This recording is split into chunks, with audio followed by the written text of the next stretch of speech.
YouTube, on Facebook, on Instagram at King of Pi. I am a pioneer and I love you guys. Oke, assalamualaikum warahmatullahi wabarakatuh. Salam petir, salam kaya rame-rame. Semangat pagi, semangat terus para pioner. Ketemu lagi dengan Awang Channel, berbagi informasi seputaran Pi Network tentunya kawan-kawan. Kabar terbaru, kabar terupdate. Oke kawan-kawan. Nah, banyak sekali para pioner bertanya tentang setelah open mainnet, ya kawan-kawan. Siapa yang bayar Picoin yang kita punya, ya kawan-kawan? Apalagi kaum nyinyirun yang ingin mencari celah untuk menjatuhkan Pi Network, kawan-kawan. Nah, ini dia kawan-kawan penjelasannya, kawan-kawan. Kalau koin Pi harganya mahal, siapa yang bayar juga ya kawan-kawan? Nah, terus bener nggak koin Pi harganya mahal? Terus kok bisa?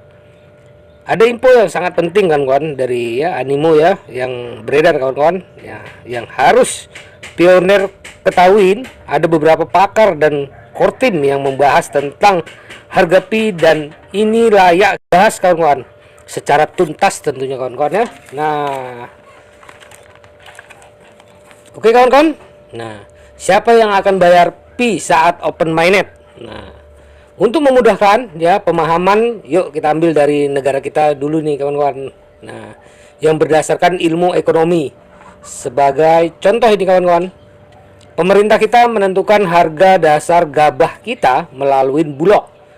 Harga dasar dilepas di pasar oleh bulog ya kawan-kawan.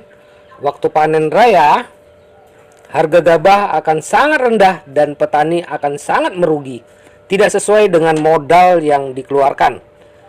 Yang untung hanya tengkulak kawan-kawan, karena harga pasar adalah P atau price atau harga ditentukan oleh supply, S atau jumlahnya yang ditawarkan, dan demand atau D jumlahnya permintaan kawan-kawan.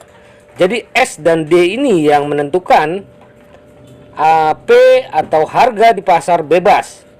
Nah, bulog mendapatkan tugas mengatasi masalah harga ini kawan-kawan ya, agar petani tidak merugi, agar tetap ada semangat untuk bertani lagi kawan-kawan, dan masyarakat mampu membeli beras, dan tengkulak pun mendapat untung.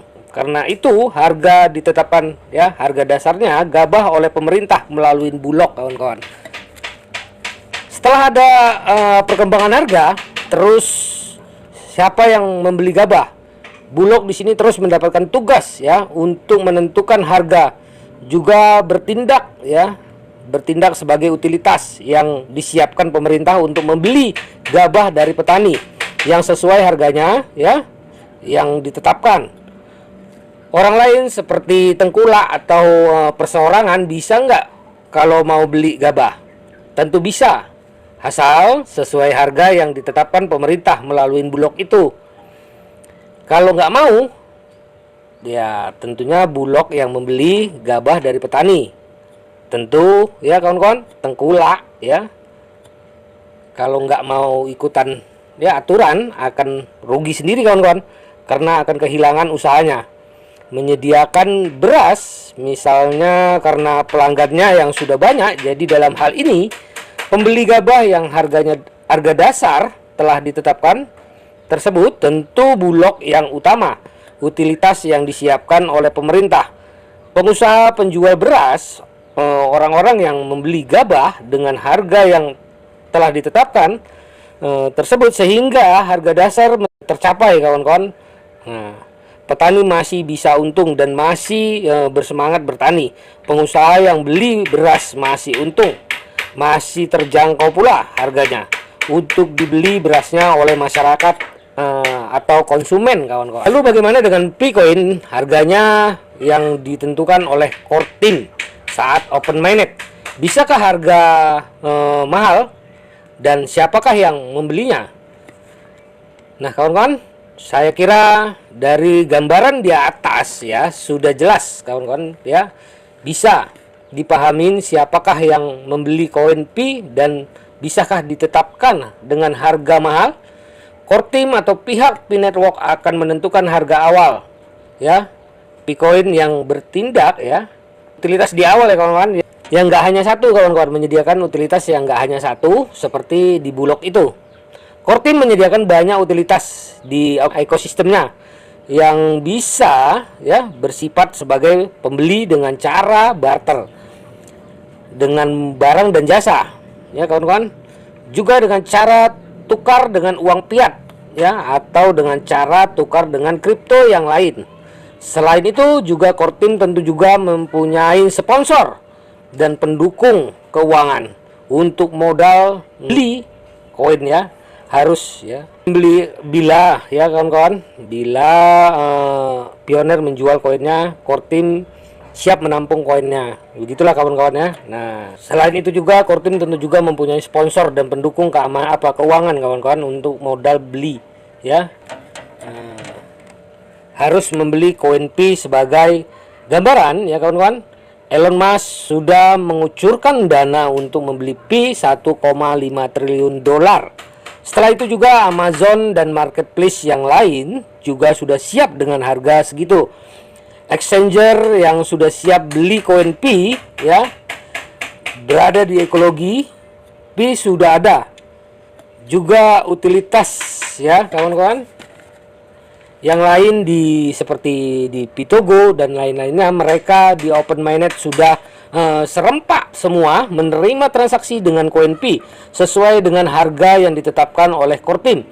Saat Open Mainnet kalau ada yang jual lagi Pi-nya, tentu Core Team sudah siap mengucurkan modalnya. Tapi dengan bertambahnya waktu, maka utilitas Pi juga semakin berkembang dan semakin maju. Bank Dunia juga sudah berencana untuk menjadikan koin Pi sebagai mata uang digital global dunia. Maka mau nggak mau, bank-bank ya di berbagai negara pun harus siap menerima uang Pi dan membeli koin Pi. Ini juga karena adanya PC koin Pi ya, sebagai koin transaksi yang simple, cepat, dan faktor keamanannya juga dan sikap transparansi ya kawan-kawan, membuat sangat diperlukan untuk transaksi yang besar kawan-kawan. Ingatlah, beberapa koin seperti Bitcoin kadang juga untuk transaksi, tapi untuk jangka panjang nggak aman dan nggak layak. Ini sebagai koin digital ya, punya keunggulan. Keunggulan tersebut akan dibutuhkan dalam dunia perdagangan dari semua lini, dari kelas murahan ya kawan-kawan sampai kelas super mahal kawan-kawan. Dari barang ya, kebutuhan sehari-hari sampai barang tambang, manufaktur, travel, aneka jasa dan lain-lain. Dengan adanya ekologi sebagai utilitas, maka Core Team sudah mempersiapkan dan akan memudahkan bagi penggunanya ya, bagi pengguna Pi tentunya kawan-kawan, untuk menggunakan Pi-nya. Lebih lanjut ya, dia menjelaskan dengan fungsinya sebagai koin ya digital global yang diperlukan untuk berbagai transaksi. Dengan keterbatasan koin Pi dan kelangkaannya, maka mau nggak mau dituntut harga Pi harus mahal kawan-kawan.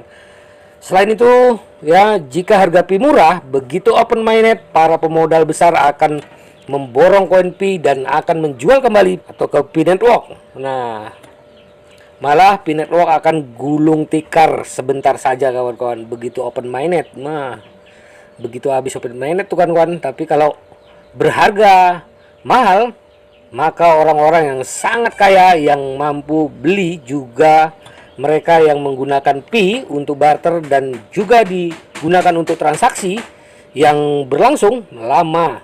Jadi koin Pi yang berharga mahal ini sangat diperlukan dan malah menjadi ya kawan-kawan tuntutan karena asumsinya sebagai uang digital global dunia.